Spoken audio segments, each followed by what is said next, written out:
Hello, everybody.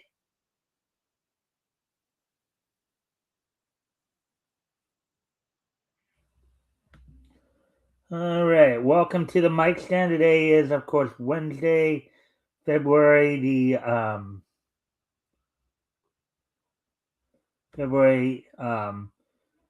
11th, 2026.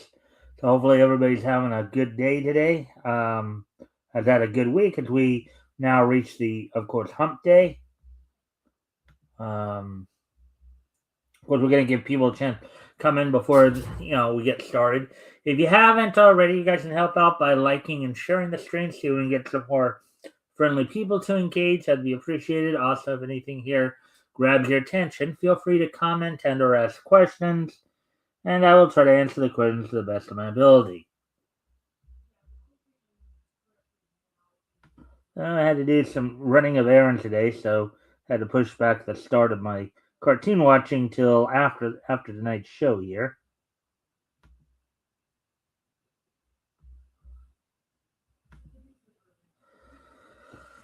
Well, anyways, we're just gonna,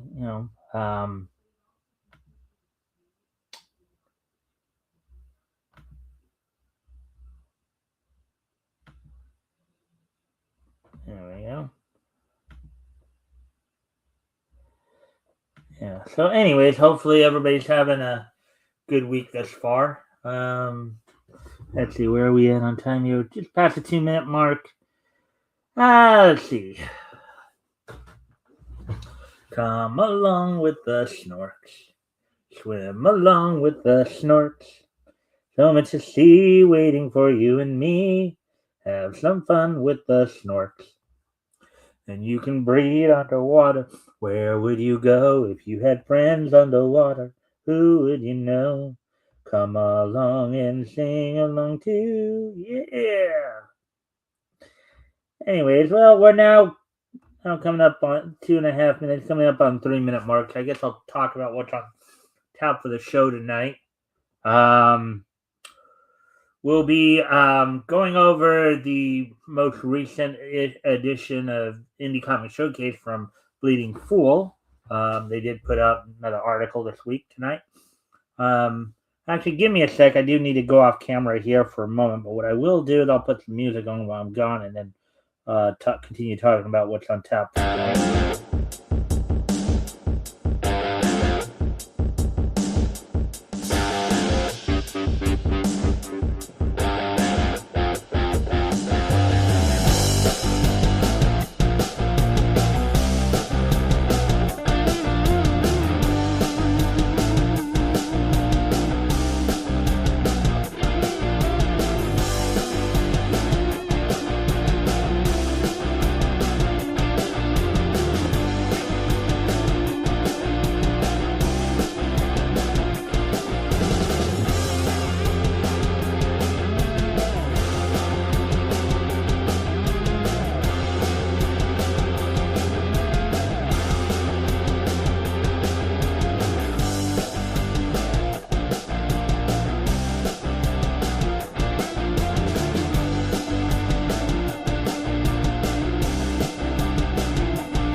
All right, I'm back. So again tonight we're gonna go over the Indie Comic Showcase number 314 from Bleeding Fool.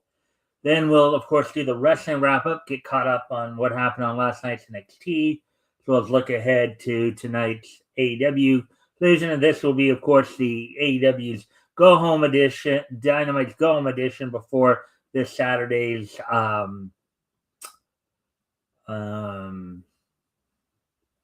Grand Slam. We'll, of course, go over that card again to kind of remind everybody of what's going to be going down there. Then we'll, of course, wrap things up with this day in each history. So, with all that being said, as we're coming up on the 5 minute mark now, why don't we go ahead and get started here? Let me pull up the article here.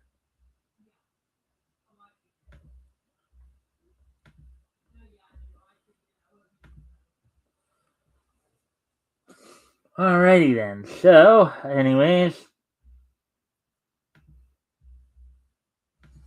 Indie Comic Showcase Number 314, Gods Among Men, Speedster, and Bastamania. Article by Chris Braley, published today. Welcome back to another installment of Indie Comic Showcase, the weekly blog where we signal boost a few truly independent comics that are currently crowdfunding their projects, crowdsourcing their funding in some way, or just completely self-publishing on their own. Every little bit of support for these creators matters, from a single dollar pledge to the $25 bundle. And of course, the higher tiers are usually fun too.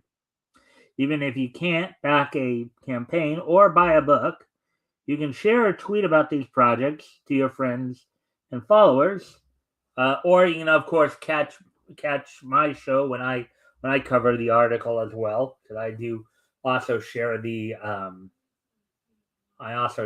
information as we go along.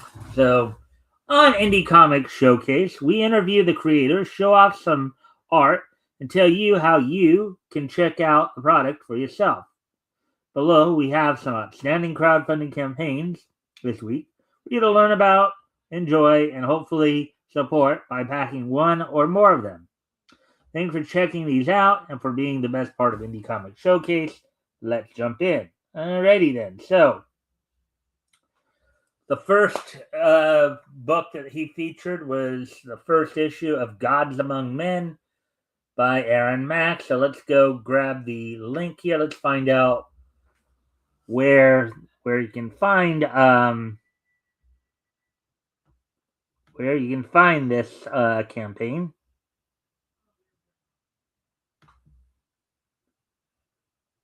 And it is a Kickstarter campaign.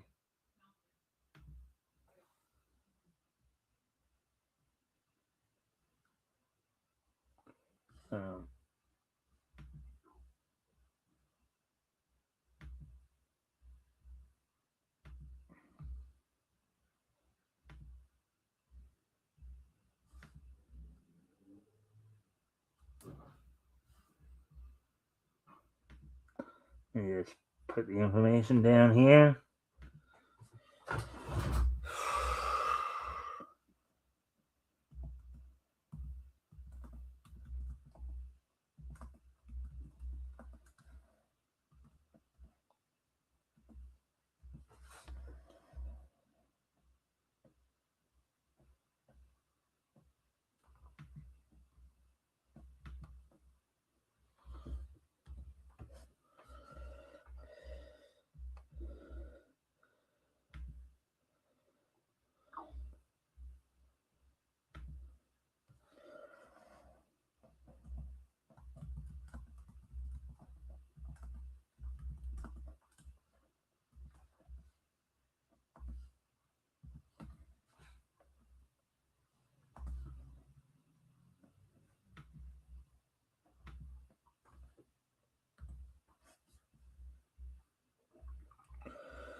Okay, so there we go. There are the so on both the YouTube and the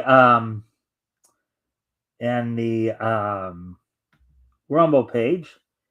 If you guys want to go check out the campaign, there's the link to it for this first book. So Gods Among Men by Aaron Mack.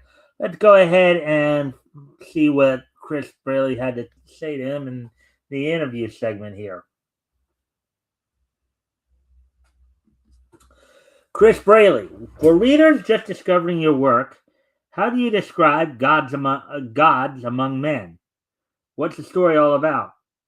Aaron Mack, welcome to the world of Gods Among Men, an unprecedented true crime, narco noir, true crime narco noir, a world that exists parallel to our own.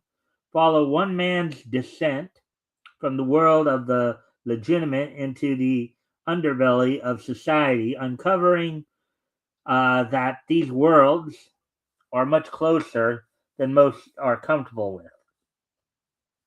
Experience all the realism and none of the risk. We invite you to peer through the looking glass, question your understanding of reality, and redefine those we deify. Because the truth isn't just in these pages, it's among us. Ooh. uh,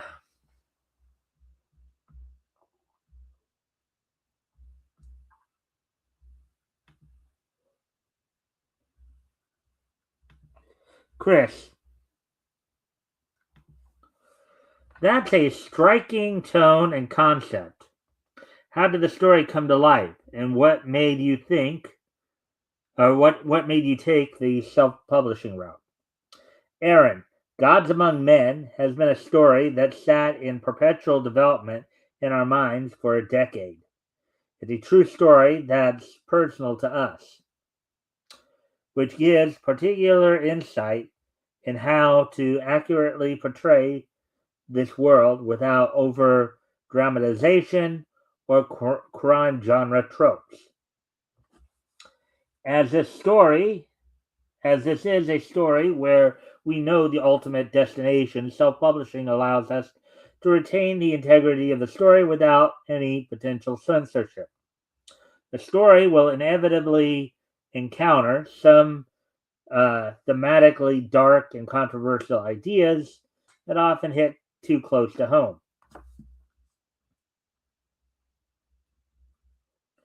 Chris, who do you see as the ideal reader for Gods Among Men? Aaron, Gods Among Men is a book best suited for the more sophisticated and mature reader. Our readers would likely enjoy works such as A Righteous Thirst for Vengeance, Remender, Sam and Twitch, Bendis, Sin City, Miller, Stumptown, Rucka. In terms of film and TV, our readers would probably enjoy Train Spotting, Breaking Bad, Sons of Anarchy, and The Sopranos.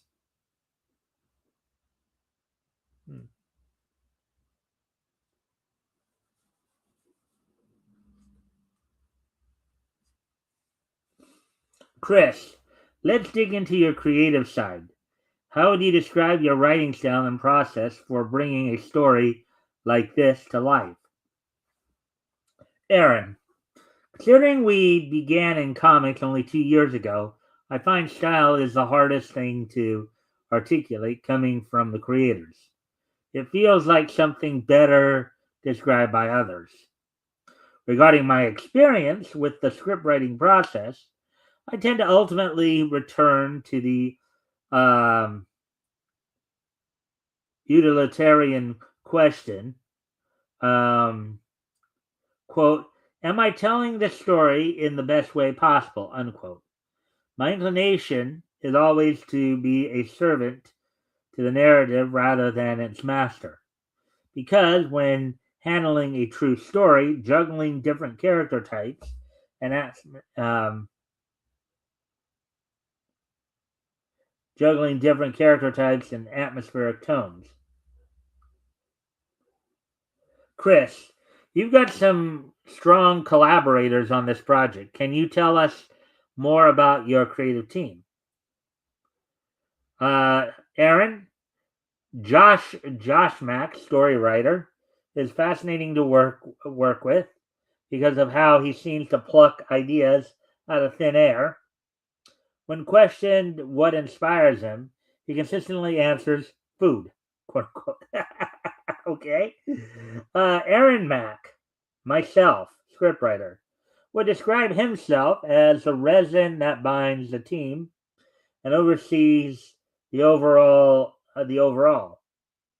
And from what I read up top here, yes, on the title it says Mac brothers. So I guess Josh and Aaron are brothers.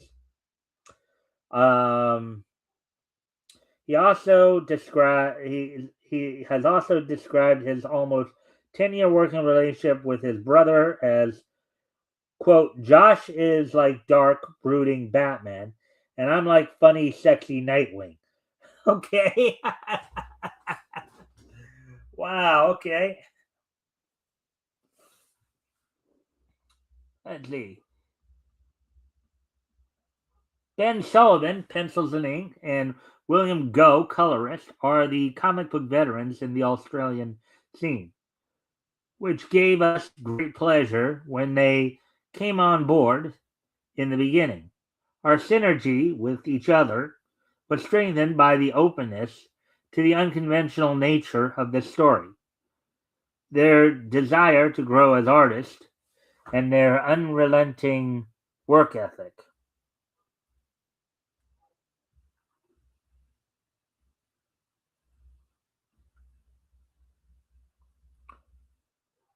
Chris, that's quite a team.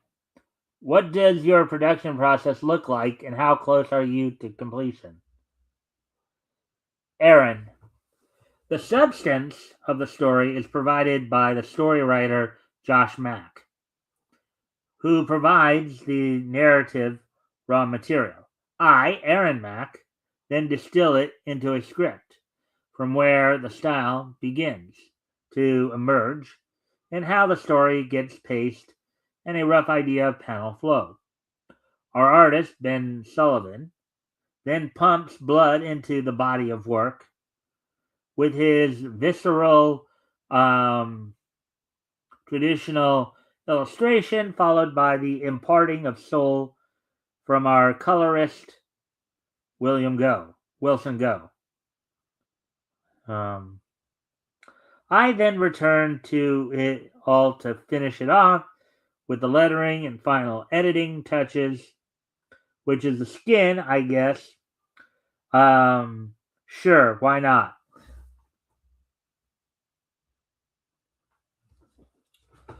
Chris, as newer creators in both comics and crowdfunding, what have you learned from going through this experience?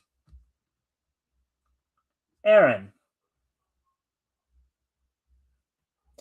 being somewhat new to both comics and self publishing, I have learned the importance of observation.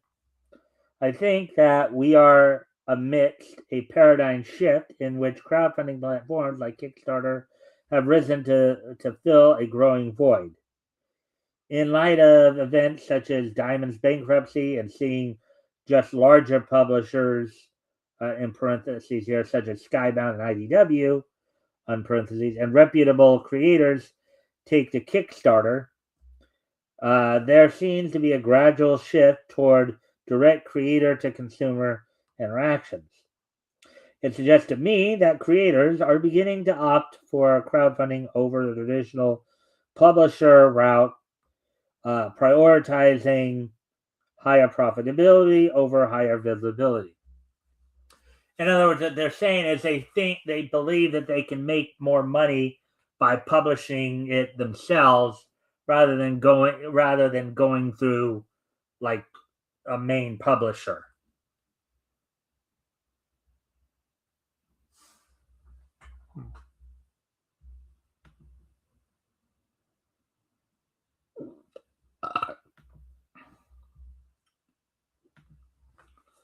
Chris, once Gods Among Men is out, what's next for you and your team? Aaron, we've always felt the same since even before we began. Our stories far exceed our resources to make them a reality for now. We decided to put all of our focus into our two titles, Gods Among Men, our latest book, and A&A, releasing later this year. Um, Both stories have had successful first issues, so 2026 brings us the next installment for both titles. Beyond that, of course, we have more stories we'd like to tell, but we feel that discipline, endurance, and focus are things we prioritize, something I feel is beginning to wither nowadays.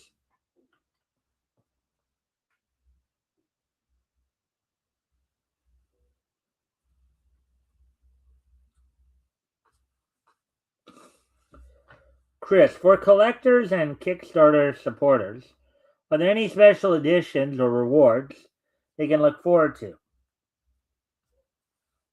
Aaron, in terms of story, one of the most common tendencies I find in most comic stories, in parentheses, whether it be comics, film, or TV, in parentheses, is a tendency to over dramatize and under research. Call us lucky, or unlucky, that a real life event occurred sufficiently close to us that we're able to provide such a unique insight into a largely unfamiliar and misrepresented world alongside our own, and we do it with eloquence, poeticism, and style.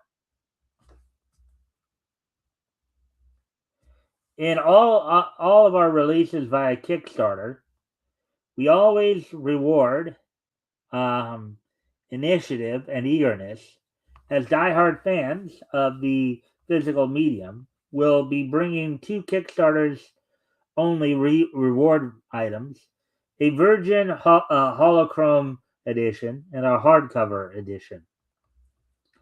This is the, in smaller quotes, Cynation Coder range. This has worked to our benefit to ensure that stock always sells out and remains exclusive. Once it's gone, it's gone. Before we, Chris, before we wrap up, what would you like to leave readers with as they're discovering gods among men?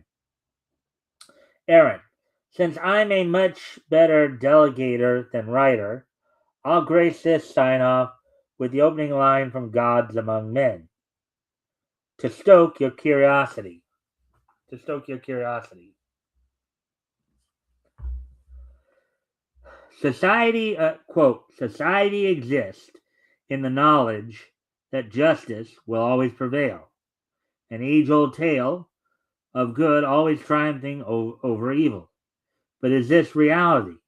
Well, the answer to that, my friends, depends entirely on your perception of it. Let me show you mine, unquote. Chris, good luck, Aaron. Thanks for sharing your project with me. All right, so there we go with that one. So that was Gods Among Men. Now I'll get ready to do the next book here, Bastymania. That sounds like a very interesting title by Mary M. Gannon. Let me go grab the link there so I can share it with you guys. Let's see where you can find this one. This one you can find on Amazon. Well, at least unlike some other Amazon titles, at least this one isn't like the link isn't like super long.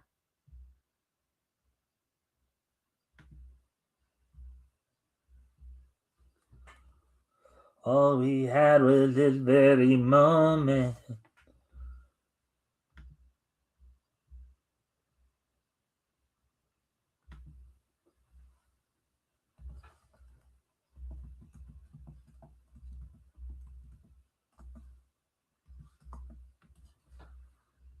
Sometimes the Amazon stuff, they have these real long, real long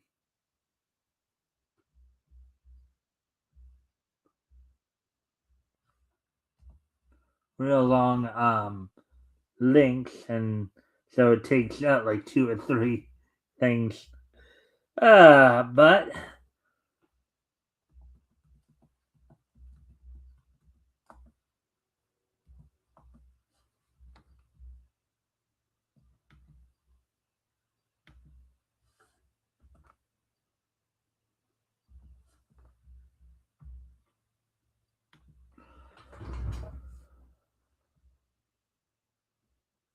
all right, so there we go. So there's a link on YouTube, and there's a link on Rumble. So if you guys want to go check that out, there's a link to it. So let's get into this. Mania by Mary M. Gannon. A satirical look at mid-20th century music through the eyes of a make-believe famous rock band. Mania. Actually, there was a similar movie that had a similar premise, I believe. That Thing You Do, if you guys remember that Tom Hanks film.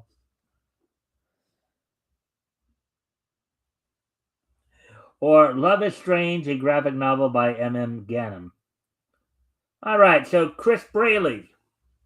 For those just discovering your work, how would you describe Mania? What's the story all about? Mary Gannon.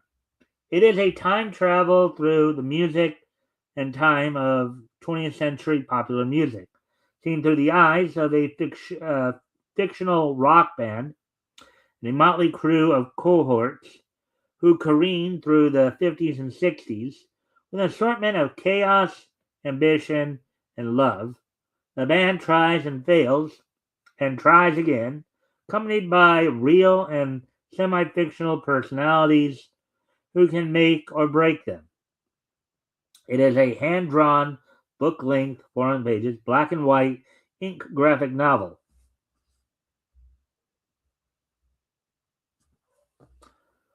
Chris, that sounds like a love letter to the music era itself.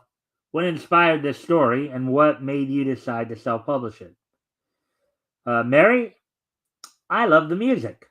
Rock and pop, rhythm and blues of the 50s and 60s. I wanted to write about it in an entertaining way. I self-published because I thought it might be too out of the mainstream for publishers. Yeah, it might be.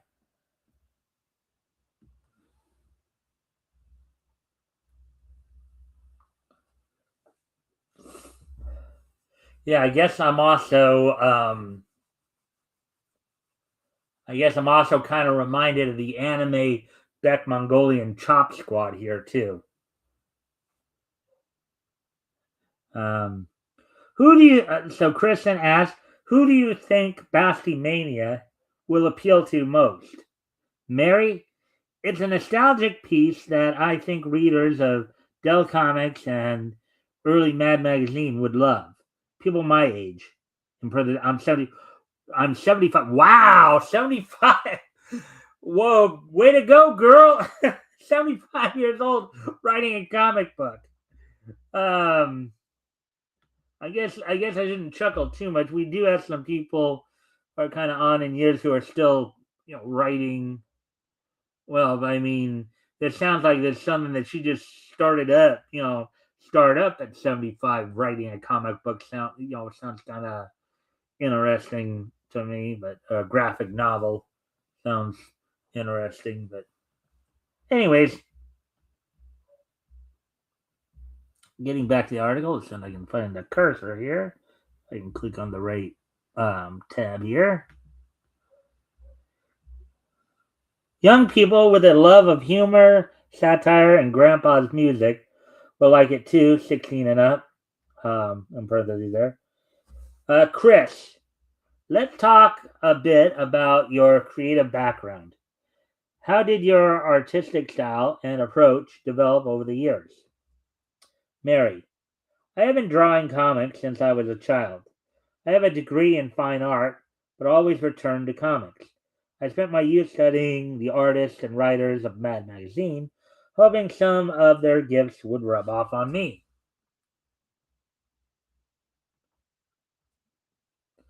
So here's some of her work there.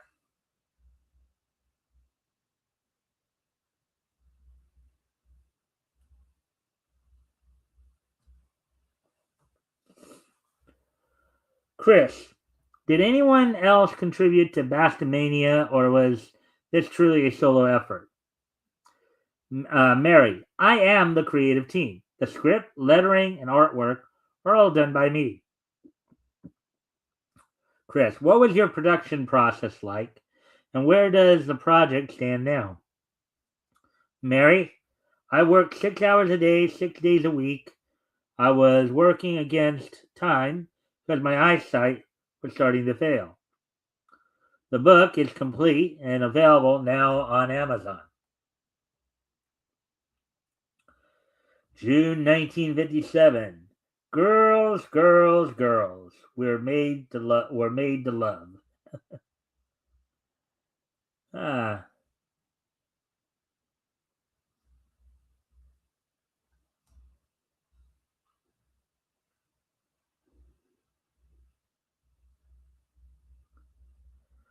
Chris. Self-publishing is always a learning experience. What lessons have you taken from this process? Mary, self-publishing is hard work, especially since I don't like talking about myself. I have a contributor and a client helping me with marketing, which I really need. Chris, that's quite the journey. What comes next for you? Is there more story beyond this book? Mary, yes. Oh, yes. Basti Mania Part 2, um, which covers our band from 1966 to 1980. It is in the process of being digitized um, and formatted.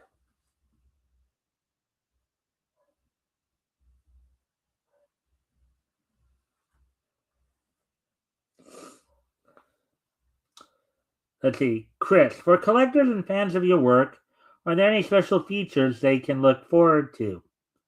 Mary, it is a nostalgic piece for lovers of 20th century popular music and for people who love old time, hand done, humorous stories.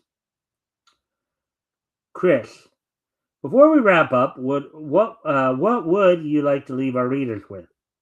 Mary, I love this story, and I always wanted to write a graphic novel. I love my characters, and I want readers to love them too. Thanks for Chris. Thanks for sharing it with us. And now we get to the last thing, Speedster by Arnaf Kapoor. I believe that's how you pronounce the name. There.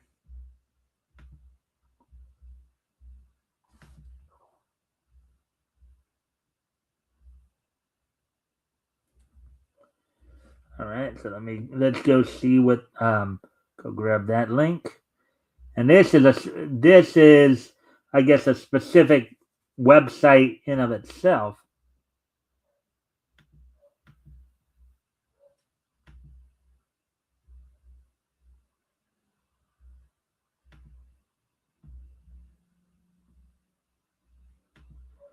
All right, so here's the link to this one. This book, Speedster by Arnaf Kapoor.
All right, so here are the links for Speedster here. You guys want to go check that out? Let's get into the interview now.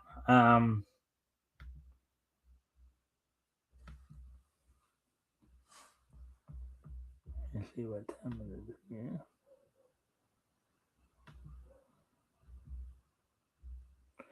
And I guess there's something about the. All right, so Chris Braley, for readers new to your work, How would you describe Speedster? What's the story all about? Arnav Kapoor. This is the second graphic novel of my series, which I started last year with my first graphic novel named Super Guardian. Continuing from that story in a shared connected universe, the book focuses on a different character who is a speedster. It's a very realistic, emotional sci-fi crime fighting drama, and I've always received positive responses from the handful of people who've read it since its release. The story is about a young man named John who has experienced many tragedies, but ultimately finds purpose in life by using his abilities to help people around him, though it comes at the cost of his own well-being.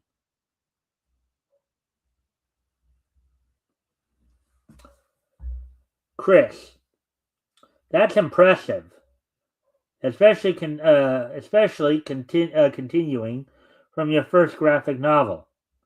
How did how did this idea come about, and why did you choose to self-publish it? Um, Arnoff, the idea has been there for about 4 years since I started planning my series, and this was always intended to be my second graphic novel. The reason I self publish is the same as last time we spoke. I want more creative freedom and full rights over my creation. Chris, who do you think will connect most with this story? What kind of reader is Speedster made for? Arnoff, the story is for people who like emotional, heart touching stories with brutal, bloody action and thriller or sci fi elements. The story is suitable for readers aged 16 and up. Here's at least some of the art.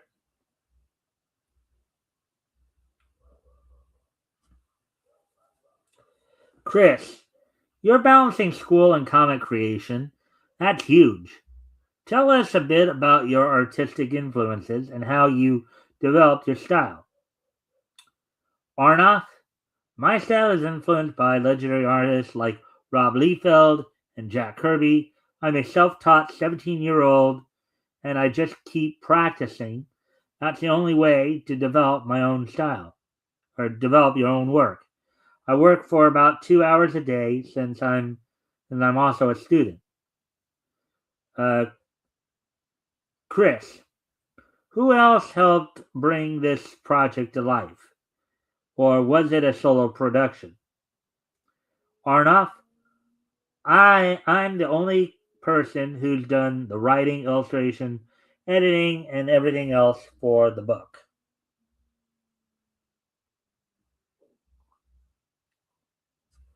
Chris, that's an amazing feat for someone your age.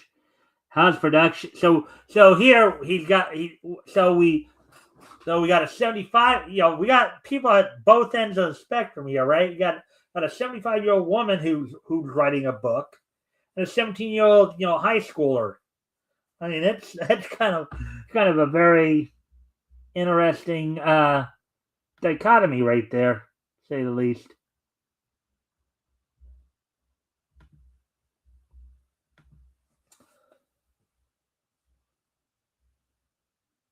Is the book finished and available now? Arnoff, the book is finished and available on Gumroad for just $5. Uh,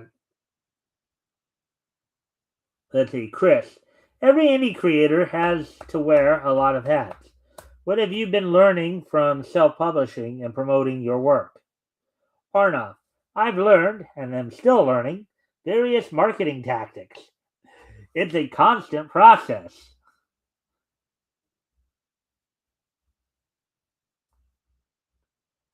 Let's see, Chris.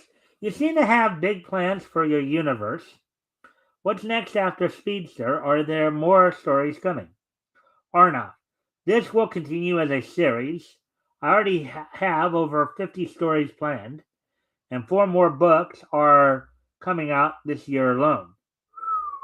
So wow, 50 issues here. Chris, that's ambitious. Are there any special editions or features that fans should look out for? Arnoff. There are 6 variant covers of this book, all $5 each.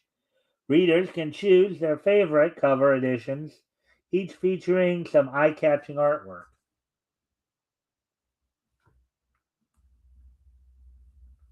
Get ready for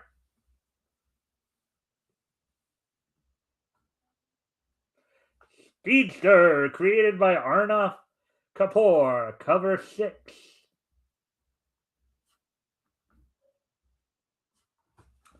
Before we wrap up, where can readers find Speedster and your earlier work? Arnoff. I'd like to share that my first book, Super Guardian, which is directly connected to Speedster, is completely free to download on Gumroad at graphicnovelist.gumroad.com /I/ECAC.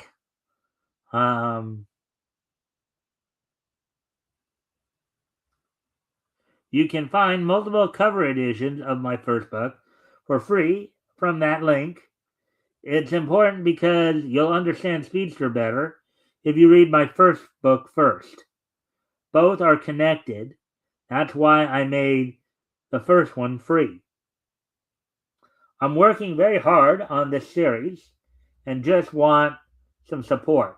Indie comics are becoming more prominent, and if people give this series a chance, it has the potential to be the next big thing and something truly meaningful. I'll keep working hard. Thank you. Chris, good luck. All right. So that's it for this installment. If you're a creator ramping up your own campaign or have a comic available for purchase online and you want to be featured in our weekly column, click here.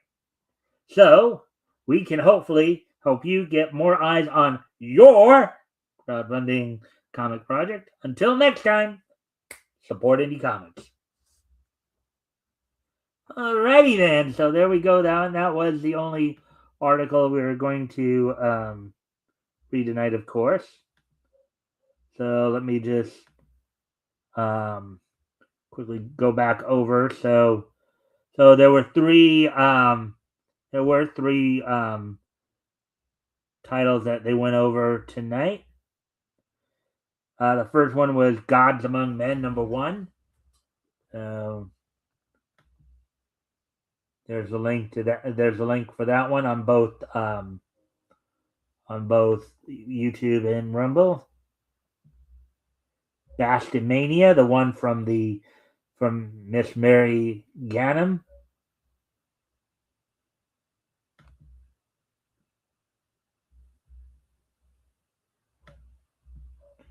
And the last being Speedster from Arna, our young writer there, young comic creator. All right, so with that being said, now we'll go ahead and move on to the wrestling wrap up. We'll look back to last night's NXT and look ahead to tonight's AEW Dynamite.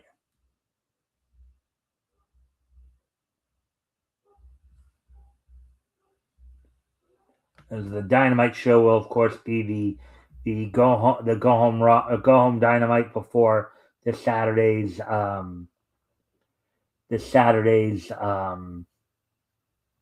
Grand Slam Australia. So on last night's NXT, coming from the Orlando, Florida, from the WWE Performance Center, the Booker T and Big Joseph. The show opened up with a singles match between Blake Monroe and Jada Parker that ended in a double countout when the two of them ended up fighting on the outside of the ring.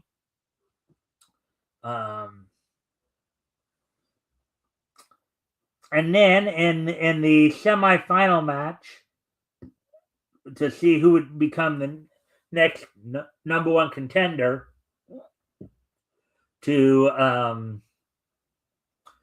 the speed title, Eli Knight defeated Josh Briggs. After the match, of course, Eli Knight met up with Elio LaFleur in the ring, as the two of them would be facing off in the finals to see who would next challenge Jasper Troy for the speed title, only for Jasper Troy to attack them. Then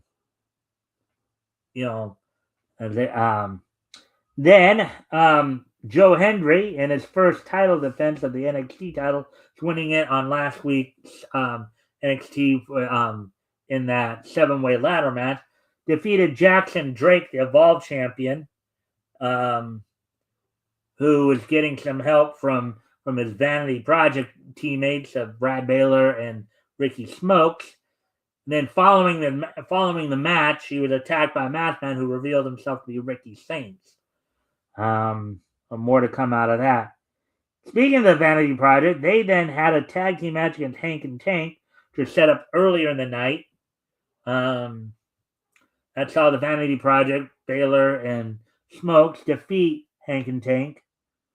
And then the main event saw in a number one contenders match for the NXT Women's Champion, where the woman who got the pinfall would earn a shot at JC Jane's NXT Women's title. On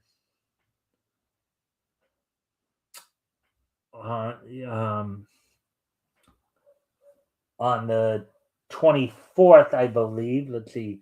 So 2 weeks from last night, the team of Soruka and Zarya defeated Ren QCC of Kendall Gray and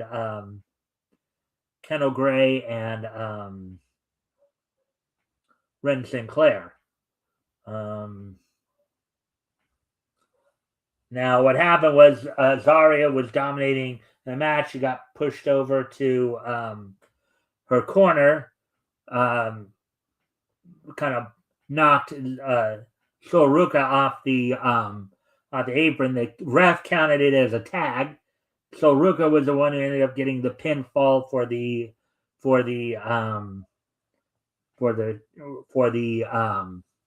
title shot, only for JC Jane and Fatal Attraction to come out to confront him. So that will be coming up on NXT in just under 2 weeks now. So that's happened. That's all that happened on NXT last night. So now moving ahead to tonight's AEW,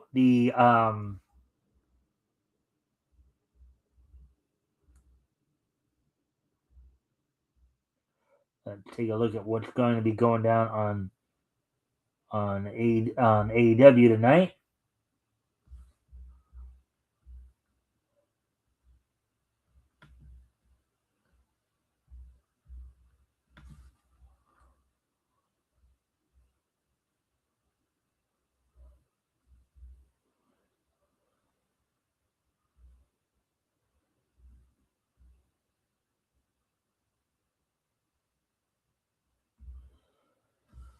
All right, I guess they didn't.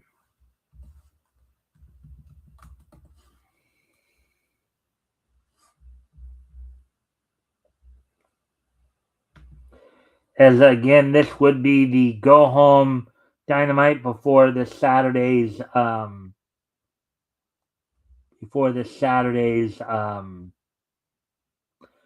Slam Australia, and it looks like they're not going to have a collision this week.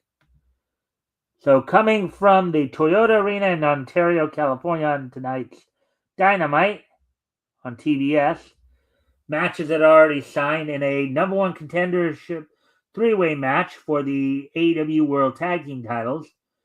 3-time tag team champions, the Young Bucks, Matt and Nick Jackson, take on the Rascals, Desmond Xavier and Myron Reed, versus a mystery team. Tommaso Ciampa will be defending the TNT title against Kyle Fletcher, Fletcher, former TNT champion, which he had actually lost it to Briscoe. Now is getting his rematch. And then in a strap match for the women's world title, Chris Statlander will be defending against Tekla.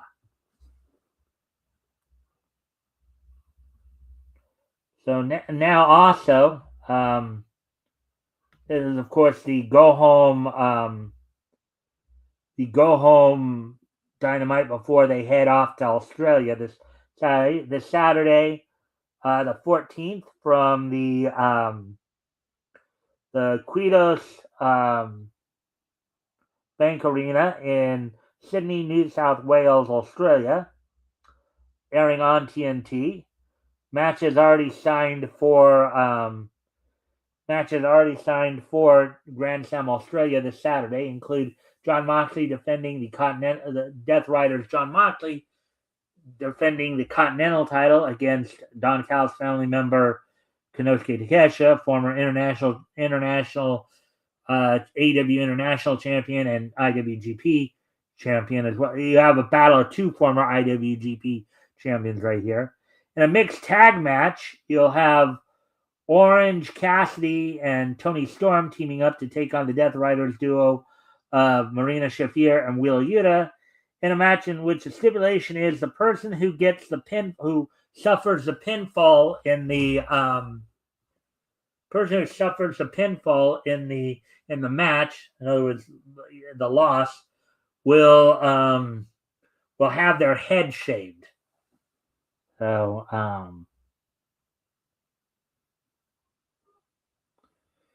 then in a match, the women's world tag team titles that was set up on last week's Dynamite, the Babes of Wrath of Harley Cameron and Willow Nightingale will defend against Mega Bad of Megan Bayne and Penelope Ford, in which Mega Bad earned this shot by defeating the Babes of Wrath in an eliminator match.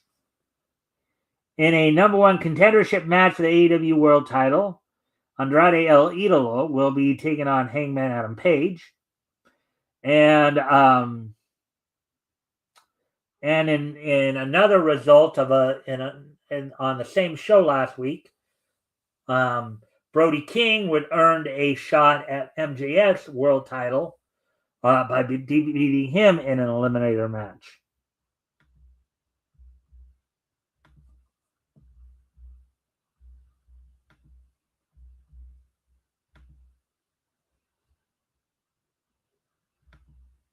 All right, so there you go. That's all we got for the wrestling wrap-up. Actually, I got a little bit more news, too. Looks like Braun Breaker may be out for a while, as we mentioned yesterday. It's been reported that he's been suffering from a hernia. So I'll be mindful of that situation. So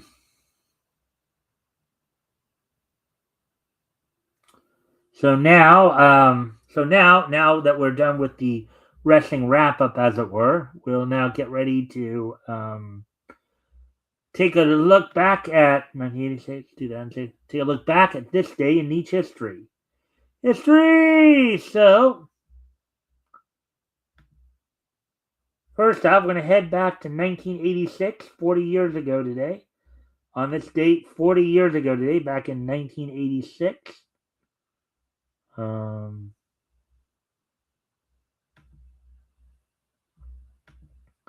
Date in 1986.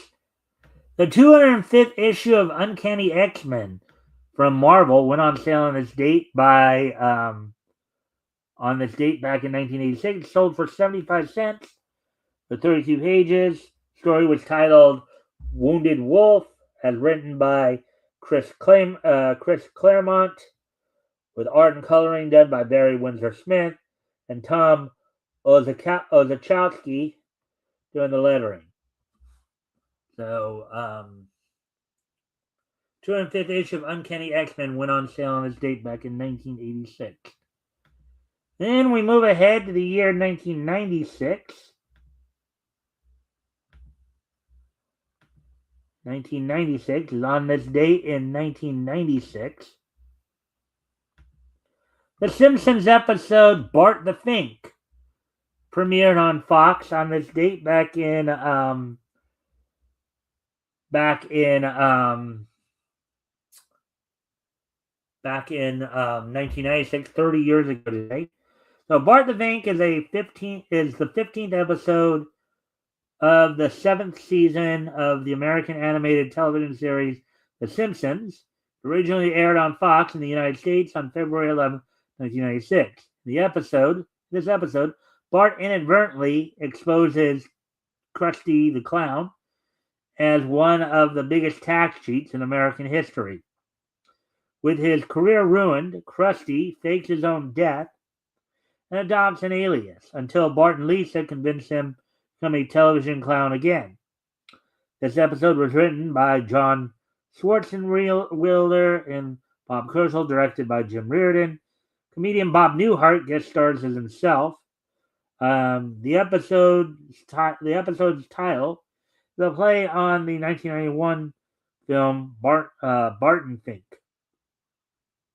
Since airing, the episode has received mostly positive reviews from TV critics. It acquired a Nielsen rating of 8.7 and was the 5th highest rated show on the Fox network the week it aired. All right, so there we go.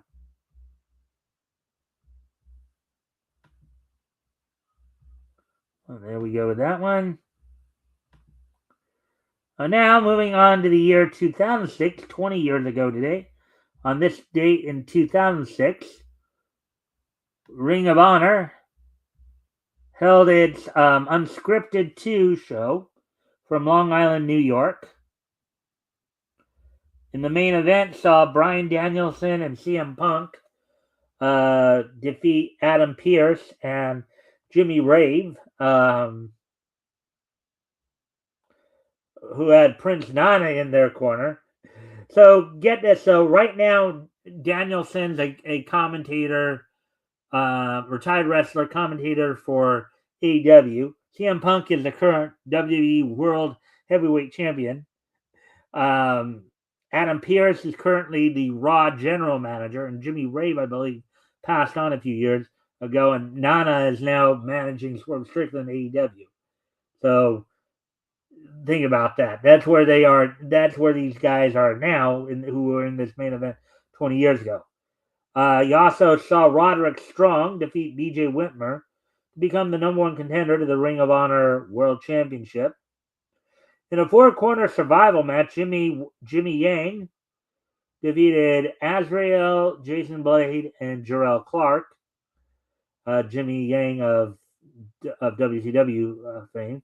Bryan Danielson retained the Ring of Honor World Championship over Xavier via disqualification. Nigel McGuinness defeated Austin Aries to retain the Ring of Honor Pure Championship. And Adam Pearce started off the show by defeating Pel Primo and Mitch Franklin. I guess there you go. And finally, as we move ahead to the year 2021, as soon as I can find cursor here.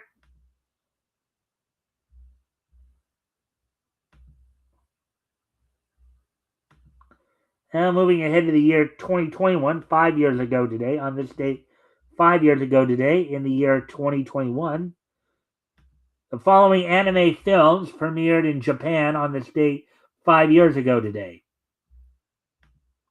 Chapter 1 of Princess Principal Crown Handler from Actus, and Part 2 of Sailor Moon Eternal from Toei Animation and Studio, both premiered on this date back in the year 2021. So with that, I thank everybody for being here tonight. I hope everybody enjoyed the show. We're back here with more Niche News tomorrow. And of course, this Sunday, I'll be joined by Sabrina from Double Flyer Momentum. As we'll be taking doing our trip down Comics History Lane, looking through comics that went on sale in August of 1940. And with that, I thank you all for being here, and I hope to see everybody back here tomorrow. Bye.